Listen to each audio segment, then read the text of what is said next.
जय हिंद दोस्तों, आप सभी को स्वागत है बिहार के उड़ान यूट्यूब चैनल पर। तो आप सभी को पता है कि कल 1 फरवरी यानी शनिवार को बजट पेश किया गया था। उस बजट में महत्वपूर्ण फैसला लिया गया है जिसमें किसान, व्हीकल, टेक्स्ट, लोन, स्टार्टअप, मध्यम वर्ग और भी क्षेत्रों को बढ़ावा देने के लिए महत्वपूर्ण कदम उठाया गया है। तो इस वीडियो में स्टेप बाय स्टेप हम लोग जानेंगे बजट में क्या क्या किया गया है, बड़े ऐलान क्या किया गया है, सस्ता क्या किया गया है, महंगा, और इस बजट के कारण युवाओं पर क्या असर पड़ने वाला है, सभी जानकारी हम लोग जानेंगे डिटेल में।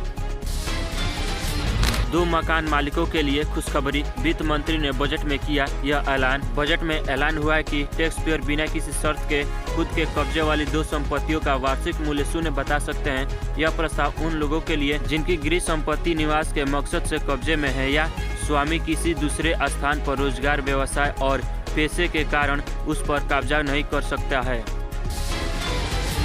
बजट में युवाओं और महिलाओं को क्या मिला है? बजट में युवाओं और महिलाओं के लिए कई ऐलान हुए हैं। इसमें स्टार्टअप के लिए 10,000 करोड़ का फंड, 3 AI एक्सीलेशन सेंटर बनेगा, मेडिकल कॉलेजों में 10,000 व IIT में 6500 सीटें बढ़ेंगी, PM रिसर्च फेलोशिप के तहत 10,000 नई फेलोशिप मिलेंगी, 1 करोड़ मेनू स्क्रिप्ट का डिजिटलाइजेशन और महिलाओं को बिना गारंटी के आसान शर्तों पर लोन शामिल है। बजट में वरिष्ठ नागरिकों को दी गई बड़ी राहत, टैक्स में छूट की सीमा को दोगुनी किया गया। बजट में वरिष्ठ नागरिकों के लिए ब्याज से होने वाली इनकम पर टैक्स कटौती की सीमा को दोगुना कर दिया गया है। वरिष्ठ नागरिकों के लिए ब्याज से कमाई पर TDS कटौती की सीमा 50,000 से बढ़ाकर 1 लाख कर दी गई है। वहीं किराए पर वार्षिक TDS सीमा 2.4 लाख से बढ़ाकर 6 लाख कर दी गई है। टूरिज्म सेक्टर व एयर कनेक्टिविटी को लेकर बजट में हुई क्या घोषणा है? केंद्रीय बजट में टूरिज्म सेक्टर के लिए 2,541 करोड़ आवंटित किए गए हैं। सरकार राज्यों के साथ मिलकर शीर्ष 50 पर्यटन स्थलों का विकास करेगी और होम स्टेट के लिए मुद्रा ऋण देगी। वहीं उड़ान योजनाओं के तहत 120 नए डेस्टिनेशन तक रीजनल कनेक्टिविटी को बढ़ाया जाएगा और अगले 10 वर्षों में 4 करोड़ लोग हवाई यात्रा कर सकते हैं। क्या है स्वामी फंड 2, जिसके तहत 1 लाख घरों का किया जाएगा निर्माण? बजट में शनिवार को रुके हुए हाउसिंग प्रोजेक्ट में 1 लाख यूनिट्स को पूरा करने के लिए 15,000 करोड़ के लिए स्वामी फंड 2 की घोषणा हुई है। योजना का उद्देश्य उन घर खरीदारों को राहत देना है जिनके घर पर पोजेशन अटका है। सरकार ने नवंबर 2019 में ऐसे प्रोजेक्ट को पूरा करने के लिए स्वामी फंड 1 की घोषणा की थी। रेहड़ी पटरी वाले क्रेडिट कार्ड पर ले सकते हैं 30,000 तक का लोन। वित्त मंत्री निर्मला सीतारमण ने बजट में कहा है कि रेहड़ी पटरी लगाने वाले लोगों प्रधानमंत्री स्वाधि योजना के तहत UPI के लिंक्ड क्रेडिट कार्ड पर 30,000 तक का लोन ले सकते हैं। वित्त मंत्री ने कहा है कि इस योजना से 68 लाख स्ट्रीट वेंडरों को लाभ मिला है। यह रेहड़ी पटरी वाले को अपना बिजनेस बढ़ाने के लिए शुरू की गई है। क्या है PM धान्य कृषि योजना, जिससे 1 करोड़ से अधिक किसानों को होगा फायदा? बजट में PM धान्य कृषि योजना का ऐलान किया गया है। इसके जरिए सरकार का लक्ष्य देश के उन जिलों को लाभान्वित करना है जहां कृषि उत्पादन कम है और इसका उद्देश्य पंचायत प्रखंड स्तर पर उपज भंडार बढ़ाना, सिंचाई सुविधाओं में सुधार करना और ऋण की उपलब्धता सुगम बनाना है। सीतारमण ने कहा है कि योजना से 1.7 करोड़ किसानों को फायदा मिलेगा। बजट में रेलवे के लिए क्या है प्रमुख बिंदु? केंद्रीय बजट 2025-26 में नई रेल लाइनों के लिए 32,235 करोड़ आवंटित किए गए हैं। इस बार बजट में national high speed rail corporation के लिए 19,000 करोड़ का प्रावधान किया गया है। वहीं रेल मंत्रालय के बजट में टैक्स में रिन्यू के लिए 22,800 करोड़ का, रेलवे सेफ्टी फंड के लिए 45,000 करोड़ का इंतजाम किया गया है। हेल्थ सेक्टर को लेकर केंद्रीय बजट में क्या घोषणा हुई है? केंद्रीय बजट में 36 जीवन रक्षक दवाओं को बेसिक कॉस्ट ड्यूटी से पूरी छूट दी गई है, जबकि 6 दवाओं को 5% शुल्क वाली श्रेणी में रखा गया है। बजट में देश के हर जिले अस्पताल में डे केयर कैंसर सेंटर खोलने व मेडिकल कॉलेजों में 10,000 सीट बढ़ाने का ऐलान हुआ है। गिग कर्मचारियों को PM जन आरोग्य योजना से जोड़ा जाएगा। बजट में किसानों के लिए क्या है बड़े ऐलान किए गए हैं? केंद्रीय बजट में किसान को लेकर कई ऐलान किए गए हैं। इनमें किसान क्रेडिट कार्ड की लिमिट 3 लाख से बढ़ाकर 5 लाख होना है। देश में PM धान्य कृषि योजना शुरू होना है। डेयरी और मछली पालन के लिए 5 लाख तक का लोन। बिहार के किसानों की मदद के लिए मखान बोर्ड का गठन और नई यूरिया प्लांट शामिल है।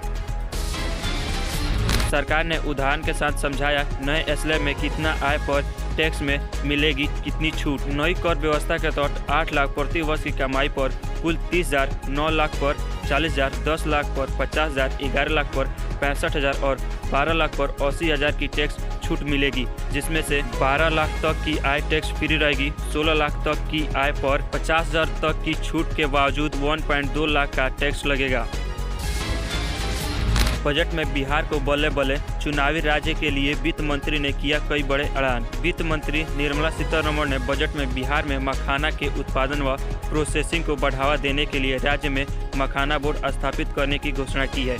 उन्होंने प्रदेश में नेशनल फूड टेक्नोलॉजी संस्था बनाने का, IIT पटना के विस्तार व ग्रीन फील्ड एयरपोर्ट बनाने का भी ऐलान किया है। दरअसल राज्य में इस वर्ष विधानसभा चुनाव होना है। सरकार ने बजट में अलग अलग देशों के लिए कितना राशि की आवंटी की है। भारत ने बजट 2025 में भूटान के लिए 2,150 करोड़, नेपाल के लिए 700 करोड़ और मालदीव को लिए 600 करोड़ आवंटित किए हैं। इसके अलावा भारत में मॉरिशस को 500 करोड़ आवंटित किए हैं। वहीं भारत ने बजट में अफ्रीका देशों के लिए 250 करोड़, बांग्लादेश को 120 करोड़ व अफगानिस्तान को 100 करोड़ आवंटित किए हैं। क्या है उड़ान स्कीम? वित्त मंत्री निर्मला सीतारमण ने बजट में संशोधित उड़ान स्कीम का ऐलान किया है। इसके तहत अगले 10 वर्षों में देश में 120 नए रूट पर हवाई नेटवर्क की विस्तार किया जाएगा। इसके उद्देश्य से देश के छोटे शहरों और दूर दराजों क्षेत्रों को हवाई नेटवर्क से जोड़ना व हवाई यात्रा को आम नागरिकों के लिए सुलभ और किफ़ायती बनाना है। बजट में अलग अलग मंत्रालयों के लिए कितने रुपए आवंटित किए गए हैं? बजट 2025-26 में रक्षा मंत्रालय के लिए 4,91,732 करोड़ आवंटित किए गए हैं। ग्रामीण विकास मंत्रालय के लिए 2,66,817 करोड़, कृषि मंत्रालय व संबद्ध गतिविधियों के लिए 1,71,437 करोड़, गृह मंत्रालय को 2,33,211 करोड़, दूरसंचार विभाग को 95,298 करोड़, स्वास्थ्य मंत्रालय को 98,311 करोड़, ऊर्जा मंत्रालय को 81,174 करोड़ और शिक्षा मंत्रालय को 1,28,650 करोड़ आवंटित किए गए हैं। भारत को खिलौनों का ग्लोबल हब बनाने की योजना है। मेड इन इंडिया को मिलेगा बढ़ावा। केंद्र सरकार का भारत को खिलौनों का वैश्विक केंद्र बनाने की योजना है और बजट में वित्त मंत्री निर्मला सीतारमण ने कहा है कि मेड इन इंडिया का प्रतिनिधित्व करते हुए खिलौने बनाए जाएंगे। उन्होंने कहा कि क्लस्टर, हुनर और निर्माण का उचित माहौल विकसित करने पर जोर दिया जाएगा ताकि गुणवत्ता और अनोखे किस्म के खिलौने बनाए जा सकेंगे। सरकार ने बीमा क्षेत्र में FDI की सीमा को बढ़ाकर किया 100%। वित्त मंत्री निर्मला सीतारमण ने शनिवार को बजट में बीमा क्षेत्र में प्रत्यक्ष विदेशी निवेश FDI की सीमा को बढ़ा दिया है। सरकार ने अब बीमा क्षेत्र में प्रत्यक्ष विदेशी निवेश की सीमा 74% से बढ़ाकर 100% कर दी। सीतारमण ने कहा कि यह बढ़ी हुई सीमा उन कंपनियों के लिए उपलब्ध होगी जो भारत में पूरा प्रीमियम निवेश करती है। ऑनलाइन प्लेटफॉर्म के लिए काम करने वाले कर्मचारियों को पहचान पत्र देगी सरकार। वित्त मंत्री निर्मला सीतारमण ने बजट 2025-26 पेश करने के दौरान बताया कि सरकार ऑनलाइन प्लेटफॉर्म के लिए काम करने वाले और गिग कर्मचारियों को लेकर इस श्रम पोर्टल पर पहचान पत्र और पंजीकरण की व्यवस्था करेगी। उन्होंने बताया इन सभी को प्रधानमंत्री जन आरोग्य योजना के तहत हेल्थ केयर की सुविधा मिलेगी। इससे 1 करोड़ गिग कर्मचारियों को फायदा मिलेगा।